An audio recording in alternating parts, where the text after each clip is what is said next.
মাংস আমদানি প্রস্তাবনা নিয়ে বিশেষ আলোচনা।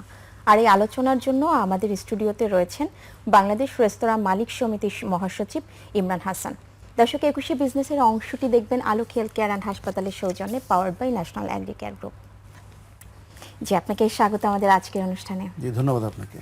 যে সম্প্রতি বাংলাদেশের হোটেল রেস্তোরাঁ ব্যবসায়ীরা একটি সংগঠন একটি গরুর মাংস আমদানির একটা প্রস্তাবনা দিয়েছে সরকারকে।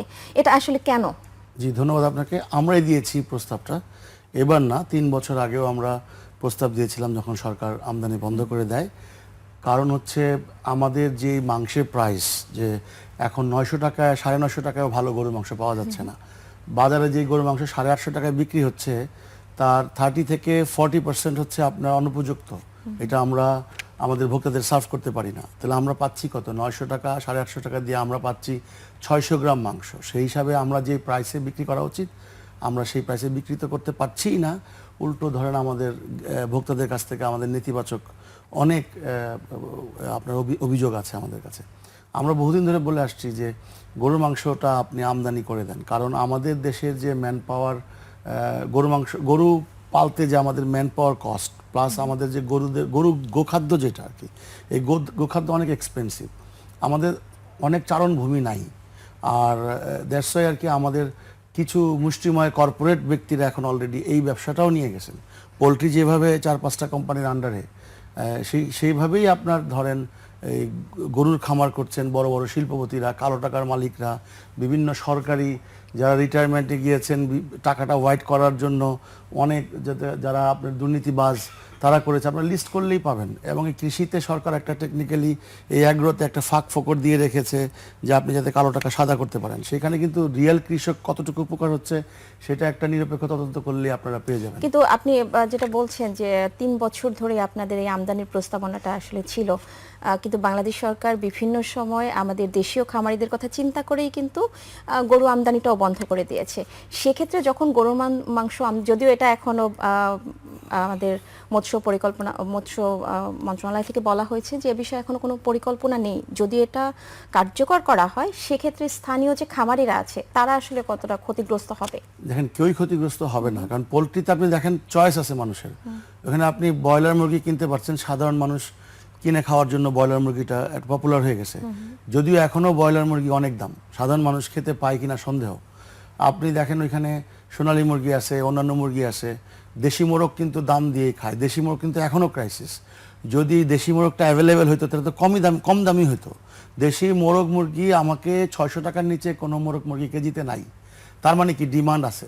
ঠিক ওরকম আমাদের যে গরুর মাংসটা, 900 টাকায় আমরা কিনে খাওয়ার মতো বাংলাদেশের কয়টা গরিব মানুষের অ্যাফোর্ডেবিলিটি আছে? তাহলে যদি এখানে একটু বলি যে আপনাদের যদি আমদানির পারমিশনটা দেয়া হয় সেক্ষেত্রে গরুর মাংসটা আমরা কত টাকায় পাচ্ছি? আমরা যখন আমদানি নির্ভর ছিল, মোটামুটি আমদানি ছিল যখন, বিশেষ করে আমরা নিম্ন আয়ের মানুষরা, আমরা রেস্তোরাঁ খাতের লোকজন, আমরা ওই মাংসটা ইউজ করি। ওই মাংসটা কিন্তু গুণগত মানে অনেক ভালো। সেই মাংস কিন্তু কেমিক্যাল ফ্রি। সেই মাংস কিন্তু এখন যে আমরা গরু মোটা তাজাকরণ করছি, গরুকে কিন্তু আমরা হাইব্রিড জোর করে মোটা তাজা করে, যেই গরুর মাংসে কোনো টেস্ট নাই, ফ্লেভার নাই, কোনো স্মেল নাই।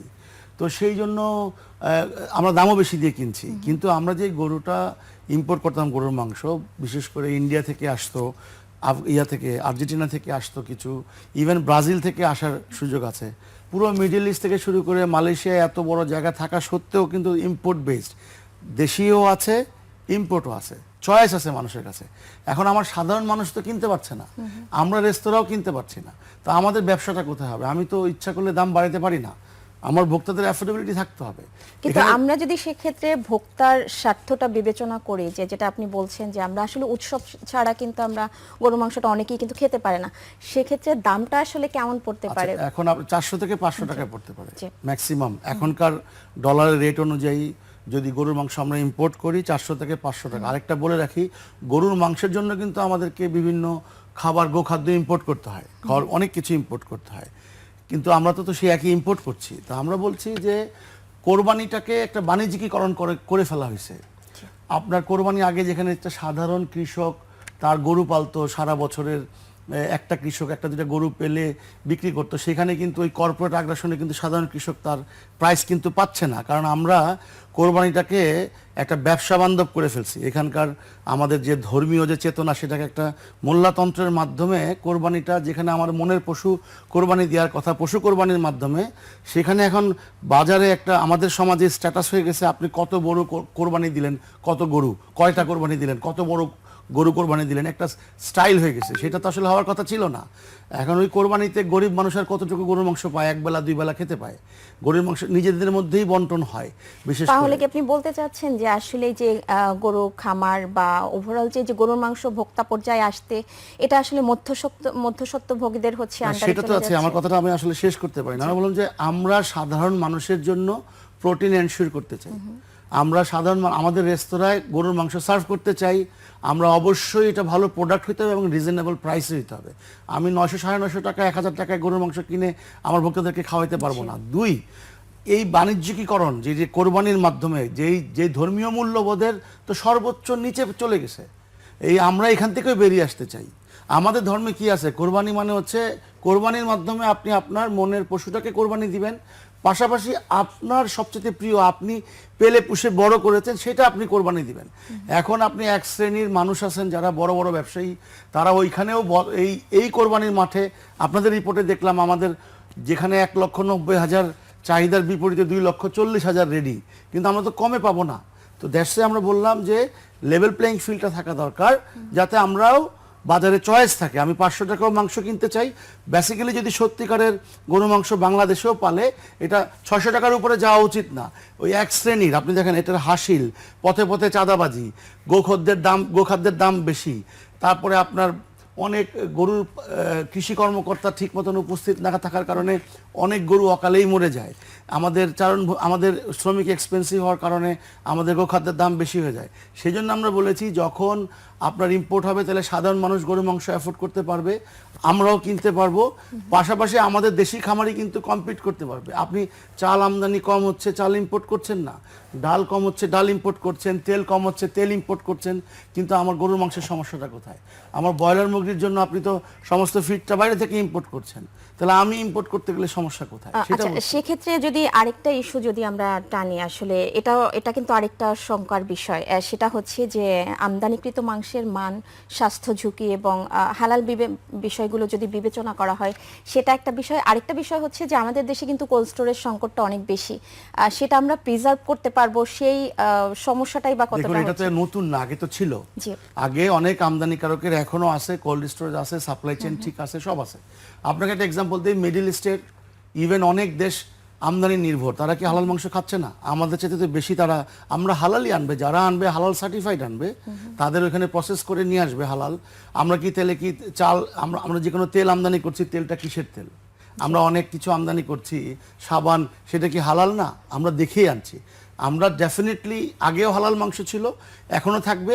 ওইটাই বললাম, ওই সিন্ডিকেটকে সুবিধা দেওয়ার জন্য ওই সিন্ডিকেট তাদের অনুগত মিডিয়ার মাধ্যমে ক্রমাগত আপনার নেগেটিভ নিউজ প্রচার করা হয়েছে, এবং বিভিন্নভাবে তাদের প্রশাসন তাদের হাতে ছিল, র্যাবকে দিয়ে বিভিন্নভাবে হয়রানি করে একটা নেতিবাচক প্রচার করে গরুর মাংস ইম্পোর্টটা বন্ধ করে দেওয়া হয়েছে, যাতে তাদের খামারগুলো, তারা ওইখানেও তাদের একটা মনোপলি করতে পারে। আমরা বলেছি সরকার একটা লিস্ট করুক কাদের কাদের খামার আছে, তাদের টাকার উৎস কি, তারা এত বিশাল বিশাল খামার করে তারা এই রোজার কোরবানিকে সামনে রেখে কোরবানি তো বাণিজ্যের বিষয় না। ইভেন আপনি দেখেন অনেক বছর যাবৎ কোরবানিতে চামড়ার দামও ঠিক মতো পাওয়া যাচ্ছে না, সেটাও কিন্তু একটা সিন্ডিকেশন। তাহলে আমাদের দেশটা এমন একটা জায়গায় চলে গেছে, একে অপরকে ব্লেম করছি কিন্তু নিরপেক্ষ আমরা কোনো করছি না, আমি স্টাডি যদি করছি আপনার এই না। ব্লেমের জায়গায় একটু আসি, যেমন আপনাদের রেস্তোরাঁ মালিক সমিতির যে সংগঠনটা আছে, এবং আপনি কিছুক্ষণ আগেই যেটা ফার্ম মালিকদের একটা সংগঠন হয়তো আছে, বা তাদের আলাদা একটা অ্যাসোসিয়েশন হয়তো আছে, তো আসলে তারা তাদের জায়গা থেকে তাদের স্বার্থের কথা বলবে এবং সেই অনুযায়ী ভোক্তাদের বোঝাবে বা সরকারকে বোঝাবে, আপনারা আপনাদের জায়গা থেকে স্বার্থ রক্ষায় আপনাদের মতো করে সরকারকে বোঝাবেন, ভোক্তাদের সামনে সেই বিষয়গুলো আসবেন, তাহলে সাধারণ ভোক্তা যারা, তারা আসলে কাদের কথা বিশ্বাস করবে? আমার তো বিশ্বাস আমাদের কথা বিশ্বাস করবে। এই জন্য খালি চোখে দেখা যায় যে আমাদের সাধারণ যে ভোক্তা আছে, সাধারণ মানুষ যাদের আয় 30,000 টাকাও আছে, তারাও আমার মনে হয় না মাসে 1 কেজি গরুর মাংস কিনে খেতে পারবে। এই বৈষম্য পৃথিবীর কোথাও নাই। 30,000 টাকা কত গড়ে আছে। আমার যে শ্রমজীবী মানুষ যারা আছে, তারা ওই কোরবানিকে ক্ষয়রাতির আশায় বসে থাকবে যে আমি কোরবানি দিলাম, গরিবদেরকে শো অফ করে দান করলাম, তারা সারা বছর খাওয়ার কি ইচ্ছা করে না? সেই ইচ্ছাটা পূরণ করার জন্য ইম্পোর্ট করা জরুরি। এই জন্য জরুরি, গরুর মাংস 500 টাকার উপরে কোনোভাবে যাওয়া উচিত না, কোনোভাবেই না। গরুর সব কিছু এক্সপোর্ট করা হয়। গরুর নাড়ি ভুড়ি চায়না একটা বিশাল মার্কেট আছে, গরুর চামড়া, গরুর শিং, গরুর হাড্ডি, এমন কিছু নাই গরুর কোনো জিনিসই ফেলনা না। ইভেন গরুর যে বট বলি আমরা, ভুঁড়ি, সেই ভুঁড়িটা গরুর মাংসের থেকে এক্সপেন্সিভ। গরুর কলিজা, গুর্দা, সবই তো আমরা ইয়ে করি। তো সেই জায়গায় গরুকে এই আমরা কেন, ওনারা, আমরা যদি বাইরের দেশে যদি পারে, আর্জেন্টিনা বা ব্রাজিলের মতো উন্নয়নশীল দেশগুলো যদি পারে, আমরা কেন পারছি না? কারণ পারছি না, কারণ আমরা 18 কোটি দেশে আমাদের ওই পরিমাণ ল্যান্ড নাই। আপনাকে বুঝতে হবে যে 18 কোটি মানুষের দিকে তাকায় আপনাকে মুষ্টিময় কিছু লোক পাতে প্রতিদিন গরুর মাংস খাবে, মুরগির মাংস খাবে, আমার সাধারণ মানুষ খাবে না। এর চেয়ে বৈষম্য আর কি হতে পারে? আপনি বাংলাদেশের মানুষের দিকে তাকায় দেখেন, এই তারা খর্ব হয়ে যাচ্ছে, তারা দুর্বল। আমার প্রোটিন ছাড়া এই দেশে কিভাবে একটা মানুষ যে আমরা শক্তিশালী এই হবে বলেন? বিষয়গুলো নিয়ে আরো আলোচনা ফিরবো, তার আগে একটি বিরতি নিয়ে আসছে। দর্শক, এ পর্যায়ে নিচ্ছে একটা বিরতি, ফিরবো একটু পরেই, ততক্ষণ সঙ্গেই থাকুন।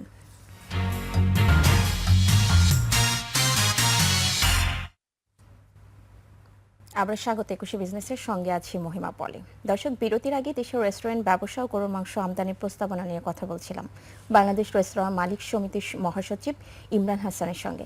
প্রিয় দর্শক, 21 বিজনেসের এই অংশটি দেখছেন আলোক হেলথ কেয়ার অ্যান্ড হাসপাতালের সৌজন্যে, powered by national agri care group. আমরা আবারও তার সঙ্গে আলোচনায় ফিরছি।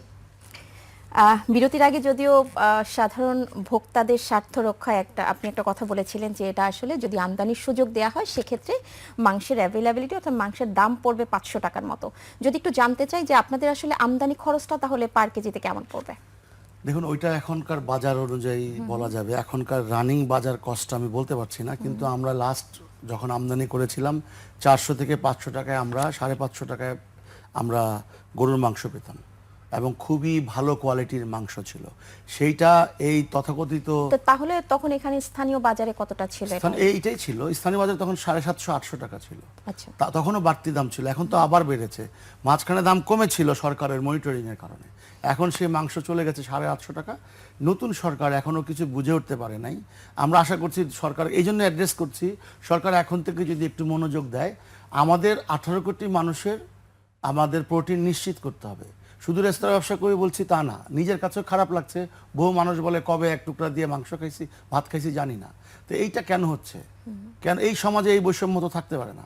এখন লোয়ার মিডল ক্লাস তো নাই। একটা কিন্তু হচ্ছে, আপনি কিছুক্ষণ আগেই বলছিলেন যে সেটা ভোক্তা পর্যায়ে দিতে আপনাদের 500 টাকার মতো হচ্ছে, আপনারা দাম দিয়ে কিনতে পারবেন, আমরা ভোক্তারা। কিনতে পারবো। কিন্তু আপনি কিছু আবার বলছেন যে আপনাদের আমদানি খরচ 450 থেকে 500 টাকা পড়ে, সেক্ষেত্রে আপনারা দেখুন, কিভাবে 500 আমি টাকা একটু এটা ভুল আসলে? বোঝাবুঝি হচ্ছে। আমদানি করে আমদানিকারকরা, আমরা রেস্তোরাঁ মালিকরা সেই আমদানিকৃত এই গরুর মাংস 450-500 টাকায় আমরা খরিদ করেছি, কিনে আমরা রিজনেবল প্রাইসে গরুর মাংস আমাদের ভোক্তাদের কাছে আমরা দিতে পেরেছি। কিন্তু এখন যেই গরুর মাংসের দাম, সেই অনুযায়ী আমরা আমাদের গরুর মাংস বিক্রি করে প্রফিট তো হয়ই না, উল্টো আমাদের লসের কথা। আর গরুর মাংস ছাড়া একটা রেস্তোরাঁ চলে না। তো সেইটা বললো, আমরা বারবার বলে আসছি যে গরুর মাংস আমদানির সুযোগ দেওয়া হোক। সারা বিশ্বর বড় বড় কান্ট্রি যেখানে আমদানি করে চলে, ছোট ছোট কান্ট্রিগুলো আমদানি করে চলে। তারপর আমাদের কিছু গরু আসতো ইন্ডিয়া থেকে, এইটার জন্য কত কেলেঙ্কারি, বহু মানুষ বর্ডারে কিলিং হয়েছে। আমরা বলেছি দেন দরবার করে ইন্ডিয়ার সাথে গরু ইম্পোর্ট করেন, যাতে আমরা রিজনেবল। গরুকে এখন বন্ধ আছে? বন্ধ নাই, গরু কিন্তু আসছে, জায়গায় জায়গায় চোরাইভাবে আসছে। এটা কস্ট কিন্তু বেশি পড়ে যাচ্ছে। গরু কিন্তু আসছে, আমাদের মুদ্রা কিন্তু পাচার হচ্ছে, কালোবাজারি হচ্ছে। আরেকটা বিষয় আপনি দেখেন, ইন্ডিয়া কিন্তু আমাদের জন্য বসে থাকে না। ইন্ডিয়া কিন্তু ওয়ার্ল্ডের লার্জেস্ট এক্সপোর্টার, হালাল মাংস এক্সপোর্ট করছে। তো বিষয়টা হচ্ছে, আমরা তো আমাদের যে ল্যান্ডফিল, আমাদের যেই সব কিছু মিলে আমরা তো গরু পালনে অতটা স্বাবলম্বী না। 18 কোটি মানুষের জন্য তো আমার এরকম বাংলাদেশ, 10টা বাংলাদেশ দরকার ছিল, তাইলে 18 কোটি মানুষকে আপনি একটা রিজনেবল প্রাইসে সব কিছু দিতে পারতেন। আমাদের তো ইম্পোর্ট বেইজি, আমরা চালও স্বয়ংসম্পূর্ণ না, এখন চাল ইম্পোর্ট করতে হচ্ছে। ডলারের উপর কোনো না, প্রেসার আমার মনে হয় না। কারণ আপনাকে দেখেন, আপনি পোলট্রি যে করছেন, সেটার অ্যান্টিবায়োটিক থেকে শুরু করে এটার খাদ্য সবকিছু তো আপনি ইম্পোর্ট করছেন, সবকিছু পালার জন্য শেড, তো সেই ইম্পোর্টও তো কস্ট হচ্ছে। তা আপনার গরুর মাংসের জন্য তো, গরুর জন্য তো আপনি অনেক কিছু ইম্পোর্ট করছেন, ভ্যাকসিন থেকে শুরু করে সমস্ত কিছু। তো আমরা তো রেডি প্রোডাক্ট পাচ্ছি, আর আমার বাজারে ইম্প্যাক্ট পড়বে না। এই জন্য আপনাকে বলি, কারণ ওই মাংস তো ওই দামই থাকবে। জি। যে অ্যাফোর্ড করতে পারবে সেটা কিনবে, যে অ্যাফোর্ড করতে পারবে না সে এইটা কিনবে। এখন মুষ্টিময় কিছু এই যে আমাদের যারা মাংস ব্যবসায়ী আছে তারা আপনি জানেন যে ওজনে কম দেয়, আপনার চান্স পেলেই ধরেন এমন কিছু ঢুকায় দেয় সাধারণ মানুষকে, বাসায় আসতে আসতে 1 কেজি মাংস হয়ে যায় হাফ কেজি। তো এইটা কাকে বলবেন? তো এই জন্য আমরা বলেছি যে একটা হেলদি কম্পিটিশন দরকার আমাদের দেশে, আমাদের গ্রাহকরা ভোক্তারা যাতে একটা রিজনেবল প্রাইসে প্রোটিন পায়, খাবার পায়। আর এই কোরবানির নামে যে বিজনেস, হ্যাঁ, আমাদের যে মোল্লাতন্ত্ররা যেটা চাপিয়ে দিয়েছে যে বড় বড় কোরবানি দিবেন, কোরবানি হচ্ছে আমাদের সব যারা বড় বড় কোরবানি দেয় তাদের মনের পশুদের কোরবানি দেন, আপনারা পালা গরু কোরবানি দেন, শো অফ করতে গিয়ে বড় কোরবানি দিবেন, বাড়ির পাশে লাইন ধরে মানুষকে এই 2টা গরুর মাংস খাওয়াবেন, না খাইয়ে গ্রামের মানুষদের জন্য ব্যবস্থা করেন। তাহলে কি আপনি বলতে চাচ্ছেন যে এই মনোপলি মার্কেটের জন্য আসলে এই যে বাজারের এই অবস্থা? জি জি, অবশ্যই। এখন এখানে তো সব ওই বড় শিল্পপতিরা, কালোবাজারিরা, ওই বড় কালো টাকার মালিকরা, এই দেশের ঘুষখোরেরা, দুর্নীতিবাজরা, তারাই তো ফার্ম করে রাখছে তাদের টাকা হোয়াইট করার জন্য। এটা সরকারের দেখা উচিত। আচ্ছা, আরেকটা বিষয় একটু শেষ করবো আমরা, যদিও শেষের দিকে চলে এসেছি, যে সেটা হচ্ছে যে অনেক সময় অনেকেই বলছেন, অনেকেরই অভিযোগ যে এই যে ভারত থেকে গরু আমদানি বন্ধ রাখার জন্য এক শ্রেণীর মানুষ আসলে এই সিন্ডিকেটের সাথে জড়িত, তারা আসলে গরুর মাংসের দাম পর্যায়ক্রমে বাড়িয়ে বাড়িয়ে এই পর্যায়ে নিয়ে এসছে। সেক্ষেত্রে আমার প্রশ্ন হচ্ছে, যখন আমদানির অনুমতি পাওয়া যাবে তখন কি এই সিন্ডিকেটটা ভাঙতে আমরা সম্মত হব? মানে এটা কি সম্ভব? দেখেন, একটু এই আপনার কোশ্চেনের বিপরীতে আরেকটা কথা বলি। বিগত সরকার আমেরিকার সাথে চুক্তি করেছে গরুর মাংস ইম্পোর্টের, গরু না শুধু অন্যান্য যত মাংস আছে। জি। কেন ইম্পোর্ট করেছে? কেন চুক্তিটা করেছে? তার মানে ডিমান্ড আছে আমাদের দেশে, তাই না? যদিও আমেরিকান মাংস কত প্রাইস পড়বে আমরা জানি না। ইন্ডিয়ার সাথে যদি ইন্ডিয়ার সমস্ত কিছু আপনার লাগে, পেঁয়াজ ছাড়া চলে না। আপনি সারাদিন পলিটিক্যাল কারণে ইন্ডিয়ার বিরোধিতা করবেন, আর আপনি ইন্ডিয়ার সাথে সমস্ত বাণিজ্য করবেন, ইন্ডিয়ার সমস্ত কিছু আপনি কিনবেন, ইন্ডিয়ার সিরিয়াল দেখবেন, ইন্ডিয়ান গান শুনবেন, ইন্ডিয়ান মুভি দেখবেন, সবই আপনি ইন্ডিয়ান করবেন, আর মুখে সারাদিন ইন্ডিয়ার বিরোধিতা করবেন। এই দ্বিচারিতা আর চলা উচিত না বলে আমরা মনে করি। আমরা মনে করি আমাদের যেটা দরকার, আমাদের নেবার আমরা আলোচনা করে ঠিক করি। আপনি ইন্ডিয়া থেকে আনার দরকার নেই, মায়ানমার থেকে আনেন। মায়ানমারে গরু তুলনামূলক অনেক সস্তা, মায়ানমারে অনেক গরু সস্তা। আমার প্রশ্নটা হচ্ছে সিন্ডিকেটটা আসলে সিন্ডিকেট তো ভাঙতে থাকবে না, পারবে আপনি যখন ওপেন করে দিবেন। সিন্ডিকেট তো সিন্ডিকেটই, যখনই দুষ্ট লোকেরা একসাথে হয় তখনই সিন্ডিকেট হয়। বাংলাদেশে তো বিজনেসটা সিন্ডিকেট, বিজনেস না।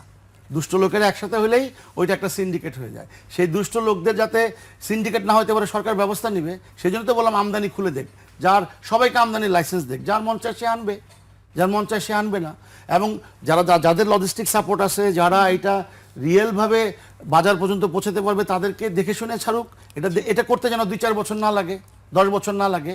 ওই হয়রানিটা বন্ধ হোক, পদে পদে যে হয়রানি, ঘুষ, আপনি আনতে গেলে, ইম্পোর্ট করতে গেলে আপনি মাল ফালায় রাখবেন ইয়েতে, মানে পোর্টে দিনের পর দিন, মাসের পর মাস, এগুলি না করে আসলে আমাদের দেশের সাধারণ মানুষের কথা কেউ ভাবে না, জি। গরিব মানুষের কথা কেউ ভাবে না। যখন ভোটের দরকার হয় যাবে, আপনি দেখছেন বোধহয় এই যে এখন শুরু হয়েছে, সেদিন দেখলাম ভ্যাটের 1 লোককে বাইন্দা রাখছে বাঞ্চারামপুরে।